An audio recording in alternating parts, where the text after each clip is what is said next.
युद्ध के दूसरे राउंड में रूस का टारगेट सेट डोनबास और साउथ यूक्रेन को पूरी तरह से कब्जे मिलेगा। रूस के deputy commander major general Rustam Minnekayev का बड़ा बयान है। साउथ यूक्रेन से क्रीमिया के लिए लैंड कॉरिडोर बनाएगा रूस।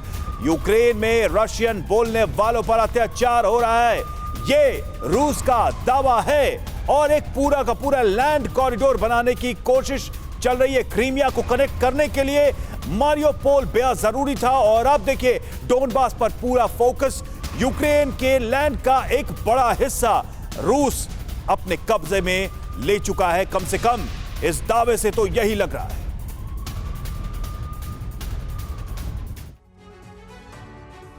तो लगातार रशिया अग्रेसिवली अटैक करता रहा है यूक्रेन पर और कोशिश यही है कि जल्द से जल्द यूक्रेन को अपने कब्जे में कर लिया जाए, खासकर राजधानी कीव पर। तो युद्ध के दूसरे राउंड में रूस को कितनी कामयाबी मिली है, चलिए ये भी आपको बताते हैं किस तरीके से सक्सेसफुली ये जो अग्रेशन दिखाया है रूस ने, ये कितना कामयाब हुआ है, कितनी कामयाबी मिली है। ग्राफिक्स के जरिए आपको समझाएंगे कि फेज 2 में रूस को कितनी भारी बढ़त मिली है। यूक्रेन के राष्ट्रपति जेलेंस्की ने 3 दिन पहले ऐलान किया था कि रूस ने यूक्रेन पर युद्ध का सेकेंड फेज शुरू कर दिया है और इस सेकेंड फेज में कितनी सक्सेस पुतिन को मिलती हुई दिखाई दे रही है, ये भी आपको बताएंगे। अब पश्चिमी देशों के अधिकारियों ने रूसी फौज की कामयाबियों पर भी बड़ा दावा करना शुरू कर दिया है। क्या है ये दावा? फेज 2 के अटैक में रूस ने यूक्रेन का भारी नुकसान कर दिया है।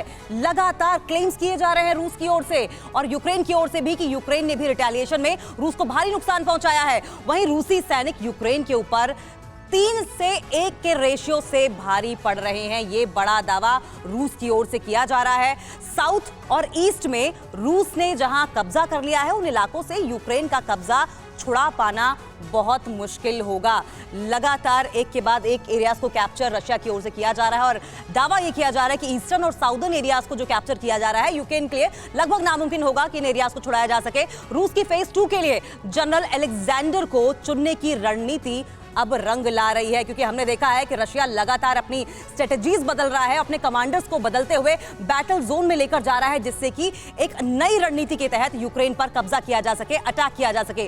रूस के जनरल अलेक्जेंडर को सीरिया का द बचर भी कहा जाता है, यानी कि कसाई के नाम से जाना जाता है और ये जो बर्बरता है वो यूक्रेन के जंगे मैदान में दिखाई भी दी है रशियन सैनिकों की। पहले फेज में कीव में हार मिलने के बाद दूसरे फेज की जिम्मेदारी अलेक्जेंडर को दी गई थी। पहली स्ट्रेटेजी जब काम नहीं आई रशिया की, तो जनरल अलेक्जेंडर को मैदान में जंगे मैदान में उतारा गया और यह भी दावा किया जा रहा है कि रूसी फौज अपमानित महसूस कर रही है, लेकिन रूसी फौज जल्द ही जीत हासिल कर सकती है। लगातार ये सवाल उठ रहे थे कि क्या रशियन सैनिकों का मोराल डाउन हो गया है, वो एक्साइटमेंट, वो एनर्जी दिखाई नहीं दे रही है बैटल ग्राउंड में। इसलिए अब ये देखिए लगातार जो दावे किए जा रहे थे कि पहले फेज में कीव में हार मिलने के बाद दूसरे फेज की जिम्मेदारी जनरल अलेक्जेंडर को इसीलिए दी जा रही है बिकॉज जो मोराल था वो कहीं ना कहीं डाउन दिखाई दे रहा था।